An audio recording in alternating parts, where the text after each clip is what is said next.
Now I am going to explain the poem of your textbook named The Lake Isle of Innisfree, composed by W.B. Yeats in Hindi. इस कविता में कवि ने अपने Innisfree द्वीप पर रहने की इच्छा व्यक्त की है। चूँकि कवि आयरलैंड का निवासी था और इनिसफ्री आयरलैंड का एक छोटा सा द्वीप था, वहाँ रहने की जो उसकी इच्छा थी वह काफ़ी समय से थी और वह हमेशा उस लालसा में रहता था कि मैं काश इनिसफ्री द्वीप पर अपना जीवन बिताता। चूँकि इनिसफ्री द्वीप की प्राकृतिक जो सौंदर्य है वो काफ़ी मनोरम है, काफ़ी अच्छा है। उसकी सुंदरता से कवि का दिल मोह लिया गया है और इसलिए कवि इन पंक्तियों के माध्यम से अपनी इच्छा को व्यक्त करता है, किस लिए? इनिसफ्री द्वीप पर रहने के लिए। Now I am going to recite the poem. I will arise and go now and go to Innisfree, and a small cabin built there of clay and wattles made. 9 bean rows will I have there, I hive for the honey bee, and lie alone in the bee loud glade. कवि इन पंक्तियों के माध्यम से कहता है कि मैं सुबह सुबह उठूँगा और सुबह उठ करके इनिसफ्री द्वीप पर जाऊँगा और वहाँ जा कर के एक मट्टी का घर बनाने का प्रयास करूँगा।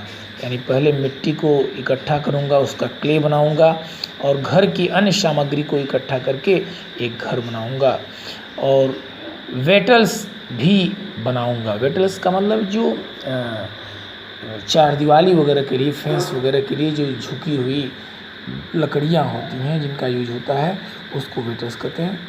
कवि कहता है उसको भी बनाऊँगा। फिर आगे कवि कहना चाहता है कि 9 बिन रोज, 9 मीन्स 9 और बिन माने सेम और रोज माने उसकी लाइनें। और कवि आगे कहता है कि 9 पंक्तियों का मैं खेत में सीम लगाऊंगा, वहाँ पर बीन्स लगाऊंगा। और आगे फिर कवि कहता है कि वह शहद इकट्ठा करने के लिए मधुमक्खियों के छत्ते का भी इंतजाम करेगा और वह उस जगह पर अकेले रहेगा। उसके चारों ओर मधुमक्खियों का गुंजन का आवाज़ सुनाई देगा। कवि बचपन में चूँकि इस जगह पर घूम चुका है और इसके प्राकृतिक सुंदरता को देख चुका है जो कि इसके मन को मोह लिया था, वह इसी कारणवश वे इस जगह के आसपास रहने की इच्छा व्यक्त करता है।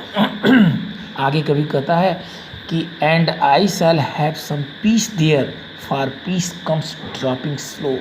और वहाँ पर कवि कहता है कि जब मैं रहने लगूँगा तो मैं वहाँ पर एक अजीब सी शांति पाऊँगा और वह शांति मेरे अंदर धीरे धीरे आएगी।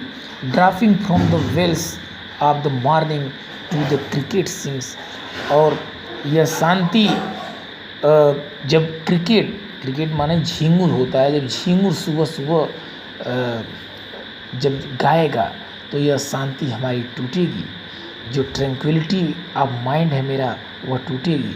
और फिर कभी कहता है there midnight's all a glimmer and noon a purple glow. और इस तरह से जो पर्पल ग्लो सूर्य की जो किरणें हैं, कवि कहता है कि उसको दोपहर के समय उसका आनंद लूँगा। और there midnight's all glimmer, और जिस तरह से मध्य रात्रि में जो शांति मुझे प्राप्त होगी उस शांति के अपोजिट में जो दोपहर को जो सूर्य का पर्पल ग्लो जो मुझे मिलेगा, जो मनोरम किरणें मेरे ऊपर आएंगी, उसका मैं आनंद लूँगा। And evening full of linnet's wing.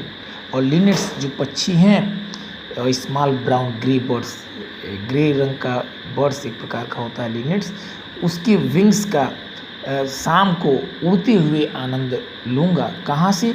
Innisfree द्वीप से। I will arise and go now for always night and day, I hear the lake water lapping with low sounds by the shore, while I stand on the roadway और on the pavement grey I hear it in the deep heart's core. कवि आगे अपनी इच्छा व्यक्त करते हुए कहता है कि उस जगह पर बिल्कुल मुझे शांति मिलेगी, शोरगुल रहेगा ही नहीं, और सुबह उठकर कवि अपने आप को शांति महसूस करेगा, जो दोपहर और रात्रि में भी कवि को शांति महसूस रहेगी।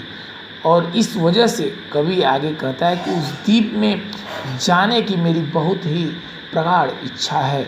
वह शहर के शोरगुल में भी झरने में बहने वाले पानी की मधुर धुन को सुन सकता है, क्योंकि वह अपने हृदय में इसे महसूस करता है और उसे इस बात से सुकून मिलता है कि वह इसी वजह से इस भीड़ भाड़ को छोड़कर उस द्वीप की प्राकृतिक सुंदरता, मनोरमता का लुत्फ़ उठाना चाहता है, जिसे कि उसने अपने बचपन में महसूस किया है। कभी वहाँ के प्राकृतिक ट्रैंक्विलिटी, पीस ऑफ माइंड के बारे में अपनी अभिप्सा, अपनी इच्छा को व्यक्त करता है। अपने हृदय की गहराइयों से यह इच्छा व्यक्त करता है कि काश मुझे ऐसे शांति वाले स्थान में रहने के लिए मिल जाता। इस तरह से इस कविता का एंड हो जाता है, एक श्री हो जाता है। Thank you all of you.